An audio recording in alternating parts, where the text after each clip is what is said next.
எல்லோருக்கும் வணக்கம். எப்படி இருக்கீங்க? நல்லா இருக்கீங்களா? மீண்டும் ஒரு சுவையான பரபரப்பான தமிழக அரசியல் குறித்த தகவலோடு உங்களை சந்திப்பதில் மற்றற்ற மகிழ்ச்சி. எப்பொழுதும் சொல்லக்கூடிய தகவல் தான் தமிழக அரசியல், தேசிய அரசியல், கல யதார்த்தங்கள், அரசியல்வாதிகள் குறித்த செய்திகள் மற்றும் முக்கியமான கரண்ட் அஃபேர்ஸ் விஷயங்களை பற்றி தெரிந்து கொள்ள உறுதியான நம்ம சேனலுக்கு சப்ஸ்கிரைப் பண்ணுங்கள். நேரம் மீன் போகாமல் பார்த்துக் கொள்கிறேன். தமிழக பாஜகவில் குழப்பமா அப்படிங்கிற ஒரு தலைப்பில் தான் பேச போகிறோம். குறிப்பாக தமிழக பாஜக தலைவர் அண்ணாமலை இப்பொழுது தன்னுடைய மேல் படிப்புக்காக லண்டன் நகருக்கு சென்றிருக்கிறார். கிட்டத்தட்ட 3-4 மாதங்கள் லண்டனிலே தங்கியிருந்து அவர் படித்துவிட்டு திருப்பி இங்கு வருவார் என்ற தகவல்கள் இருக்கின்றன. இந்த பயணம் ஏற்கனவே கிட்டத்தட்ட பாராளுமன்ற தேர்தலுக்கு முன்னதாகவே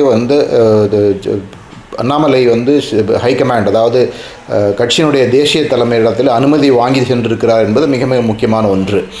ஏனென்றால் இது பல பத்திரிகைகளும் பல செய்தியாளர்களும் குறிப்பாக இந்த யூடியூப்பில் இருக்கிற பல பத்திரிகையாளர்கள் தேர்தல் தோல்விக்கு பிறகு, அதாவது நாடாளுமன்ற தேர்தலில் 2024 நாடாளுமன்ற தேர்தலில் பாஜக அடைந்த தோல்விக்கு பிறகுதான் அண்ணாமலை இப்படி ஒரு முடிவெடுத்தார் அப்படிங்கிற ஒரு செய்தியை பரப்பி வருகிறார்கள். அது சரியான தகவல் அல்ல. இந்த படிப்புக்கு, இந்த அரசியல் குறித்த படிப்புக்கு அவர் வெளிநாட்டுக்கு செல்வது என்பது போன வருடம் டிசம்பர் மாதத்திலேயே முடிவாகிட்டுது. அதை அப்போவே அவர் கட்சி தலைமைக்கு, குறிப்பாக இங்கே பிஎல் சந்தோஷ் பெங்களூரில், அதே போல் அமித்ஷா மற்றும் நரேந்திர மோடி எல்லோரிடமும் தெரிவித்து அனுமதி அப்போவே கேட்டுவிட்டார் என்பது முக்கியமான ஒன்று. அது ஒரு புறம் இருக்க, இப்போது தமிழக பாஜகவில் பல குழப்பங்கள் இருக்கின்றனவா? 2026 சட்டமன்ற தேர்தலுக்கு முன்பாக பாஜக இங்கே வலுவுடைய வாய்ப்பு இருக்கிறதா? இல்லை 2024 அந்த தேசிய ஜனநாயக கூட்டணி பெற்ற அந்த 15% வாக்குகள் தான் அந்த பீக் அப்படிங்கிறதா பார்க்குறது. அதை பற்றி தான் அலச போகிறோம். எதனால் இப்படி சொல்லுகிறோம் என்றால், மிக மிக முக்கியமாக எல்லோரும் அறிந்திருக்கும் ஒன்று தான், சமீப நாட்களிலே அதாவது இந்த உட்கட்சி பூசல்ங்கிறது 2 விதமாக இருக்குது. ஒன்று மறைமுகமாக திரைக்கு பின்னால் கட்சிக்குள்ளே உள்ள பிரச்சனைகளை ஒருவருக்கொருவர் எடுத்து சொல்லுவது, கருத்துக்கள் சொல்வது, இதெல்லாமே ஆஃப் ரெக்கார்ட், அதாவது ஆஃப் த ரெக்கார்ட், பத்திரிகையாளர்களின் முன்பாக அல்லது பத்திரிகையாளர்கள் கேள்விகள் கேட்கும் பொழுது கட்சி குழப்பங்களை வெளியில் காட்டிக்கொள்ளாமல் இருப்பதுங்கிறது ஒரு தரமான விஷயம். இன்னொன்று வாய்ப்பு கிடைக்கும் போதெல்லாம் பத்திரிகைகளில் கட்சியை குறித்து சந்தேகம் வரும் அளவிற்கு, அல்லது கட்சி ஒற்றுமை குறித்து சந்தேகம் வரும் அளவிற்கு பேசுவது. இந்த 2 வகை, குறிப்பாக இதில் ஒரு உதாரணத்துக்கு சொல்ல வேண்டும் என்று சொன்னால், வானதி அவர்கள் கூட அண்ணாமலையோடு மாறுபட்ட கருத்துக்கள் இருப்பதாக சொல்லுகிறார்கள். ஆனால் எப்போவுமே அவங்க ஆன் த ரெக்கார்டு வரமாட்டாங்க. பத்திரிகையாளரிடம் பேசும்பொழுது, பத்திரிகையாளர்கள் சந்திப்பிலே பேசும்பொழுது அவர் அவருடைய கருத்தை எதுவுமே சொல்ல மாட்டார். கட்சி கட்டுப்பாடாக இருப்பதாக காட்டிக்கொள்வார்கள். ஆனால் இப்பொழுது பாஜகவுக்கு தமிழகத்திலிருந்து ஒரு புதிய தலைவலியாக டாக்டர் தமிழிசை சவுந்தரராஜன் போன்ற ஒரு மூத்த அரசியல்வாதி, பாஜகவில் பல காலமாக இருப்பவர், பாஜகவில் இதற்கு முன்பு மாநில தலைமையில் இருந்துவிட்டு அதற்கு பிறகு அவருடைய பணிக்கு அங்கீகாரம் கொடுக்கும் விதமாக அவரை 2 மாநிலங்களுக்கு, ஒன்று தெலுங்கானா மாநிலம், இன்னொன்று பாண்டிச்சேரி யூனியன் பிரதேசம், இந்த 2 மாநிலங்களுக்கு ஆளுநராக அழகு பார்த்த பிறகு நாடாளுமன்ற தேர்தலில் போட்டியிட வேண்டும் என்று அவராக விருப்பம் தெரிவித்து, அந்த விருப்பத்திற்கும் தலைமை இசைவு கொடுத்து அவரை தென்சென்னை தொகுதியில் போட்டியிட செய்தார்கள். அந்த தென்சென்னை தொகுதியில் தோல்வியை தழுவிய பிறகு மிக மிக அதிகமாக டாக்டர் தமிழிசை சவுந்தரராஜன் அவர்கள் எங்கள் மாநில தலைமையை நேரடியாகவும் மறைமுகமாகவும் விமர்சனம் செய்து பேசுவதாக இருக்கிறார் என்பது எல்லோரும் அறிந்த ஒன்று தான். குறிப்பாக பல சந்தர்ப்பங்களில் அவருடைய கருத்துக்களை தெரிவித்தார். மாநில தலைமை இதைவிட நன்றாக பணியாற்றி இருக்க வேண்டும், மாநில தலைமை இன்னுமே கூட நன்றாக பணியாற்றி இருந்தால் தான் வெற்றி பெற்றிருக்க முடியும் நாடாளுமன்ற தேர்தலில் தென்சென்னை தொகுதியிலே, இப்படி பல கருத்துக்களை தெரிவித்தார். இப்படி ஒரு கருத்தை தெரிவித்த பிறகுதான் அவங்க சந்திரசேகர் ஆந்திர முதலமைச்சராக சந்திரபாபு நாயுடு பதவியேற்கும் விழாவில் அந்த விழா மேடையிலேயே அமித்ஷா தமிழிசை சவுந்தரராஜனை கடிந்து கொண்டதாக ஒரு தகவல் பரவியது. கிட்டத்தட்ட அந்த காட்சிகளும் கூட அதைத்தான் உறுதிப்படுத்தின. அதாவது அமித்ஷா நடந்து கொண்ட விதம், அமித்ஷா தமிழிசையை அழைத்த விதம், அது மட்டும் இல்லாமல் அந்த ஒலி வாங்கி மைக்கில் தெளிவாகவே அமித்ஷா டாக்டர் தமிழிசையை கண்டித்துத்தான் பேசுகிறார் என்று தெளிவாக தெரிந்தது. அதற்கு பிறகு பத்திரிகையாளர்கள் சந்திப்பை குறிப்பாக பத்திரிகையாளர்கள் சந்திப்பில் கட்சி பிரச்சனைகளை பற்றி அதிகமாக பேச மாட்டார் டாக்டர் தமிழிசை என்று எதிர்பார்க்கப்பட்ட சூழ்நிலையிலே மீண்டும் 2-3 சந்தர்ப்பங்களிலே தெளிவாகவே வந்து அண்ணாமலை மற்றும் மாநில தலைமையை வந்து மறைமுகமாக தாக்கி பேசினார் என்பது எல்லோரும் அறிந்த ஒன்று தான். இன்னொன்று விஷயம் வந்து இந்த கடந்த ஒரு 2 நாட்களாக குறிப்பாக வந்து அண்ணாமலை லண்டனுக்கு சென்ற பிறகு தமிழிசை சவுந்தரராஜனுடைய ஆதரவாளர்கள் என்று சொல்பவர் ஒரு சிலர் வந்து அந்த எக்ஸ் தளத்திலும் சோஷியல் மீடியாவிலும் வந்து பல கருத்துக்களை பதிவிட்டிருக்கிறார்கள். அந்த கருத்துக்களில் வந்து தமிழிசை ஒரு மிக மிக மூத்த அரசியல்வாதி, தமிழிசை சவுந்தரராஜனுடைய வழிகாட்டுதலில் தான் அண்ணாமலை நடந்து கொள்கிறார், அண்ணாமலை வந்து தமிழிசையுடைய கருத்துக்கு ஏற்புடையவராக இருக்கிறார்னு சொல்லிட்டு இப்படி பலவிதமான கருத்துக்கள் பதியப்படுகின்றன. அதை எதிர்த்து அண்ணாமலைக்கு ஆதரவாக களம் இறங்கியிருக்கும் ஏராளமான இளைஞர்கள் வந்து மிக மிக காட்டமான கருத்துக்களை வந்து டாக்டர் தமிழிசைக்கு எதிராக பதிவிட்டு வருகிறார்கள். இது நடந்து கொண்டு இருக்கிறது. இதற்கு முக்கிய காரணமே வந்து இந்த தொண்டர்கள் கிடையாது, இந்த கட்சி ஆதரவாளர்கள் கிடையாது. இந்த முக்கிய காரணம், இதற்கான வித்து வந்து விதைத்தது யார் என்று சொன்னால் அது வந்து டாக்டர் தமிழிசை சவுந்தரராஜன் என்பது மிகவே ஆகாது.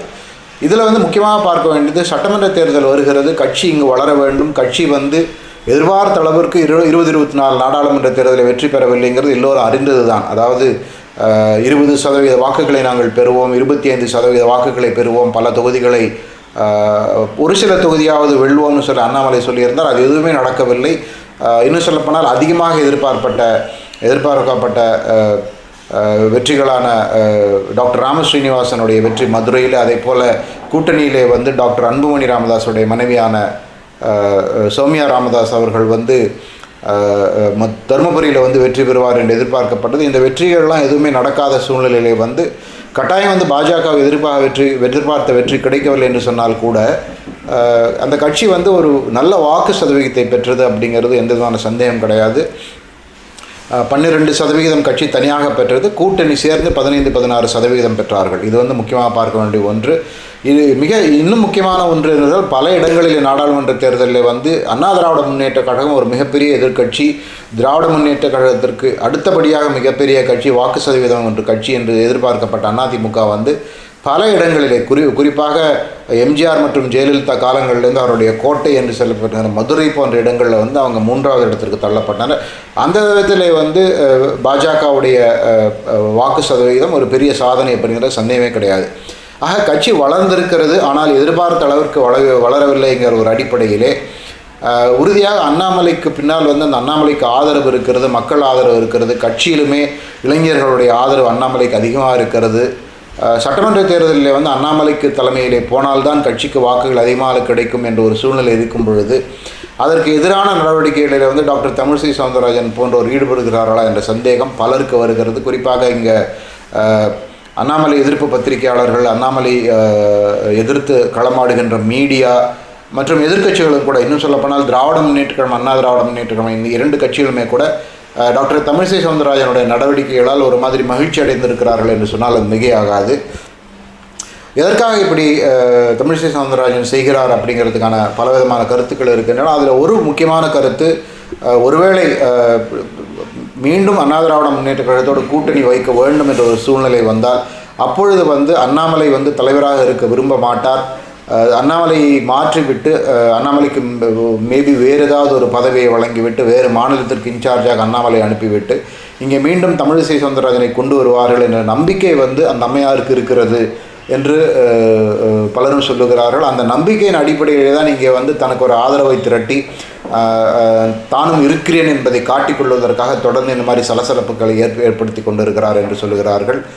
குறிப்பான விஷயம் வந்து அண்ணாமலையுடைய ஆதரவாளர்களை வந்து மிகவும் கோபப்படுத்திய விஷயம் என்று சொன்னாக்க, அண்ணாமலை வந்து எடப்பாடி பழனிசாமி அதிமுக பொதுச் செயலாளரை குறித்து காட்டமான விமர்சனத்தை வைத்த பொழுது அது சரியல்ல என்று சொன்ன தமிழிசை போன்றவர் வந்து அதற்கு முன்பு எடப்பாடி பழனிசாமி அண்ணாமலையை குறித்து தெரிவித்த தரமற்ற கருத்துக்களை எதிர்த்து அவர்கள் ஒரு வார்த்தைக்கு கூட சொல்லவில்லை. ஆக அவர் யாருக்காக இங்கே பேட்டிங் செய்கிறாங்க, அவங்க வந்து அதிமுகவோட பேட்டிங் செய்கிறாங்களா இல்லை பாஜகவுக்கு பேட்டிங் செய்கிறாங்களா என்ற கேள்வி ஓப்பனாகவே பலரும் கேட்கிறார்கள். இன்னொரு ஆர்கியூமெண்ட் வந்து அண்ணாமலை தரப்பில் எடுத்து வைக்கப்படுவது வந்து டாக்டர் தமிழிசை சவுந்தரராஜன் வந்து கட்சியிலே இங்கே நீண்ட நாள் தலைவராக இருந்தால் என்பது எந்த சந்தேகம் கிடையாது. கட்சி ஓரளவுக்கு அந்த சமயத்தில் வளர்ந்தது அப்படிங்கிறது எந்த சந்தேகம் கிடையாது. ஆனால் மிக மிக முக்கியமாக தமிழகத்திலே வந்து அந்த மோடி எதிர்ப்பு அப்படிங்கிற ஒரு பிம்பம் கட்டமைக்கப்பட்ட காலம் அதிகமாக என்ன, குறிப்பாக திராவிட முன்னேற்ற கழகம் மோடி எதிர்ப்பு, பாஜக எதிர்ப்பு, மோடிக்கு எதிராக மிக மிக கேவலமான விமர்சனங்களை எடுத்து வைத்த காலகட்டங்களெல்லாம் வந்து டாக்டர் தமிழிசை தான் எங்கள் மாநில தலைவராக இருந்தார். அப்பொழுது திராவிட முன்னேற்ற கழகம் போன்ற கட்சியுடைய நடவடிக்கைகளை காழ்ப்புணர்ச்சி கொண்ட விமர்சனங்களை எதிர்த்து ஒரு வார்த்தை கூட பேசாமல் தமிழிசை சவுந்தரராஜன் இருந்தார். ஆக கட்சி கட்டுப்பாட்டை பற்றியோ கட்சியினுடைய ஒழுங்கை பற்றியோ அல்ல கட்சி தலைமைக்கு விசுவாசத்தை பற்றியோ அவருக்கு விட எங்களுக்கு அதிகமாக உரிமை இருக்குது, எங்களுக்கு அதிகமாக பேசுவதற்கான யோகியதை இருக்கிறது என்பது ஓப்பனாகவே இப்போ வந்து சோஷியல் மீடியாலையும் சரி இல்லை வார்த்தைகளிலுமே சரி அண்ணாமலை ஆதரவாளர்கள்லாம் கட்டாயமாக சொல்லுகிறார்கள்.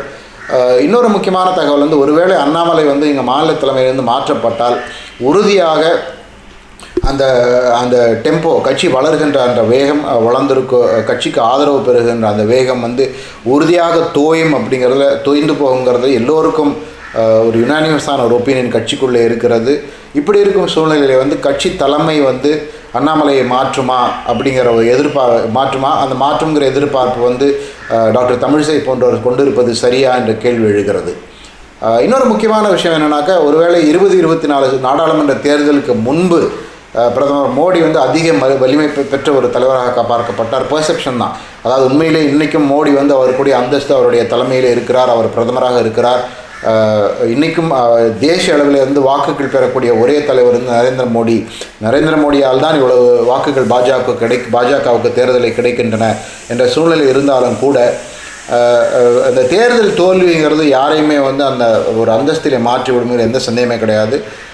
அந்த விதத்தில் வந்து இப்பொழுது வந்து பாரத பிரதமர் நரேந்திர மோடி பாஜக தலைவராக அவ்வளவு ஸ்ட்ராங்கான ஒரு தலைவராக பார்க்கப்படவில்லையோ அதை வந்து அட்வான்டேஜ் எடுத்துகிட்டு இந்த டாக்டர் தமிழிசை போன்றவர் வந்து குழப்பம் விளைவித்து அந்த குழப்பத்தில் வந்து குளிர்காய நினைக்கிறார்களா அப்படின்னு கருதுகிறவர்கள் பலரும் இருக்கிறார்கள். குறிப்பாக டெல்லியிலே பல பத்திரிகையாளர்கள் வந்து ஒருவேளை நரேந்திர மோடிக்கு வந்து இப்பொழுது 300-350 இடங்கள் வெற்றி கிடைத்திருந்தால் பாஜக வந்து கூட்டணி ஆதரவு இல்லாமல் ஆட்சி செய்யும் நிலைமையில் இருந்திருந்தால் உறுதியாக டாக்டர் தமிழிசை சவுந்தரராஜன் போன்றவர் வந்து கட்சி கட்டுப்பாட்டுக்கு பயந்து கட்சியோட நடவடிக்கைகளுக்கு பயந்து இருப்பார். அந்த பயம் இப்பொழுது வந்து சுத்தமாக இல்லை. ஏன்னால் தேசிய அளவில் வந்து கூட கட்சி வந்து மீண்டும் மாநில தேர்தல்களை வெற்றி பெற்று கட்சியினுடைய எதிர்காலம் மற்றும் மோடியுடைய அந்த பாப்புலாரிட்டி அப்படியே இருக்குங்கிற நம்பிக்கை இருந்தால்தான் அவர்கள் மீண்டும் வந்து ஒரு காட்டமான நடவடிக்கைகளில் ஈடுபடுவார்கள். கட்சி கட்டுப்பாடு இன்னும் அதிகமாக இருக்க வேண்டும் என்ற நடவடிக்கைகளில் அந்த திசையிலே செல்வார்கள் என்று கருதுபவர்கள் பலரும் இருக்கிறார்கள். ஆக ஒரு இதை வந்து டு சம் அப் என்ன சொல்லணும்னாக்க உறுதியாக அண்ணாமலை மாற்றப்படுவார் அப்படிங்கிறதுக்கான தகவல் எதுவுமே கிடையாது. இன்னும் சொல்லப்போனால் வந்து 2026 சட்டமன்ற எப்படி 2024 நாடாளுமன்ற தேர்தலினால் தமிழ்நாடு மூலமாக எந்த விதமான ஒரு ப்ளஸ் ஆர் மைனஸ் தேசிய அளவில் கிடையாதோ அதே போல் இங்கேயும் கூட என்னானாலும் பரவாயில்ல எப்படினாலும் திராவிட முன்னேற்ற கழகம் மீண்டும் ஆட்சிக்கு வரக்கூடிய ஒரு சூழ்நிலை இருக்கும் பொழுது அண்ணா திராவிட முன்னேற்ற கழகம் வந்து சுத்தமாக முன்பு இருந்த மாதிரி அந்த வேகம் இல்லாமல் இருந்தாமல் பாராளுமன்ற தேர்தலை போல் அவர்கள் வந்து வாக்குகள் மிக மிக கம்மியாக பெறும் சூழ்நிலையிலே இழப்பதற்கு ஒன்றுமில்லை. பாஜக வந்து தனியாக போட்டி எழுதிட்டோம். அது 10% இருந்தாலும் சரி, 15% சரி, 20% இருந்தாலும் சரி, எவ்வளோ வேணால் வரட்டும். அட்லீஸ்ட் ஒரு 30 தொகுதிகளில் வந்து நம்முடைய வலிமை என்னன்னு காட்டுறதுக்கு நம்முடைய ஸ்ட்ராங் ஹோல்ஸில் வந்து நம்ம எப்படி பெர்ஃபார்ம் பண்ணணும்னு பார்க்குறதுக்கு ஒரு நல்ல ஒரு எடுத்துக்காட்டாக இருக்கும் அப்படிங்கிற ரீதியிலே தேசிய தலைமை கூட 2026 வந்து கூட்டணி அதாவது அதிமுகவோட மீண்டும் கூட்டணி கிடையாது என்று உறுதியான முடிவெடுத்தால் அப்பொழுது டாக்டர் தமிழிசை போன்றவருடைய நிலைமை வந்து இங்கே வந்து மிக மிக கடினமாகிவிடுங்கிற எந்த சந்தேகம் கிடையாது. ஆனால் அந்த முடிவை எடுக்கும் வரை அதாவது தேசிய தலைமை வந்து 2026 சட்டமன்ற தேர்தலுக்கு மேபி 2-3 மாதங்களுக்கு முன்பாக அந்த முடிவுகளை எடுப்பார்கள். அதுவரை இப்படி குழப்பம் விளைவித்து கட்சியிலே வந்து பிரச்சனை செய்து கொண்டு இருப்பது தான் இவருடைய நோக்கமாக இருக்கும் என்று பலரும் சொல்லுகிறார்கள். இதை வந்து அண்ணாமலை எப்படி கையாள்கிறார் அப்படிங்கிறத நம்ம வந்து அவர் லண்டனிலிருந்து திரும்பி வந்த பிறகு பார்க்க வேண்டும். திரும்பி வந்த பிறகு அவர் வந்து ஒருவேளை சட்டமன்ற தேர்தல் வரை அவர்தான் தலைவராக இருப்பார் என்று ஒரு தீர்க்கமான முடிவை தேசிய தலைமை எடுக்கும் என்று சொன்னால் உறுதியாக டாக்டர் தமிழிசை சவுந்தரராஜன் போன்றவர்கள் வந்து அவங்க வந்து சைலன்ஸ் பண்ணப்படுவார்கள், அவங்க வந்து அமைதியாக்கப்படுவார்கள். இன்னும் சொல்ல போனால் ஒருபடி மேலே போய் சொன்னால் அண்ணாமலைக்கு எதிராக இங்கு இருப்பவர்களெல்லாம் வந்து ஓரங்கட்டப்படுவார்கள் அப்படிங்கிறது நடக்கும்னு எதிர்பார்க்கலாம். இன்னும் ஓப்பனாக சொல்லணும்னாக்க கோயம்புத்தூர் பகுதியில் வந்து மிக மிக சக்தி வாய்ந்த தலைவராக இருந்த ஒருவர் வந்து கவர்னராக ஆரம்பத்தில் வந்து அவர் வந்து கேரளத்திலே பிரபாரியாக நியமிக்கப்பட்டார். அந்த கேரள பிரபாரியாக நியமிக்கப்பட்ட பொழுது அப்பொழுதும் கூட கேரளா வந்து கோயம்புத்தூருக்கு பக்கத்திலே இருக்கிறனால அடிக்கடி இங்கே வந்து போயிட்டு அண்ணாமலையுடைய தலைமைக்கு குழப்பம் விளைவித்து கொண்டு இருந்தார் என்ற ஒரே காரணத்திற்காகத்தான் அவர் வந்து வடமாநிலம் ஒன்றிற்கு ஆளுநராக அனுப்பப்பட்டார் என்ற ஒரு வரலாறு பாஜகவில் இருக்கிறது.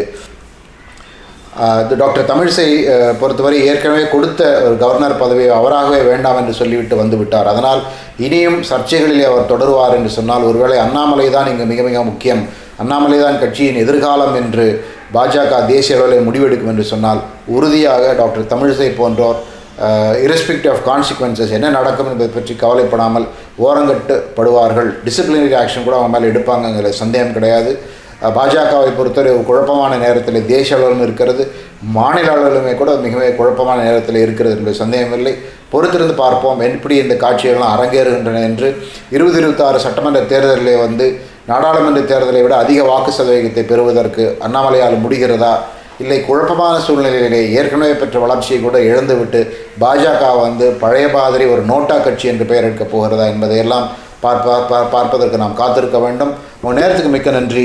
இந்த அண்ணாமலையை எதிர்த்து இங்கே செய்யப்படும் அரசியலை குறித்தும் அவருடைய கட்சிக்குள்ளேயே அவருக்குள்ள எதிர்ப்பை குறித்தும் நீங்கள் என்ன நினைக்கிறேன்னு சொல்லிட்டு உங்கள் பதிவிடுங்க, உங்கள் கமெண்ட்ஸை சொல்லுங்கள். மீண்டும் நான் வேறொரு காணொலியோடு உங்களை சந்திக்கிறேன். மிக்க நன்றி. உங்களுடைய பேசுகிறேன். ரொம்ப மகிழ்ச்சி.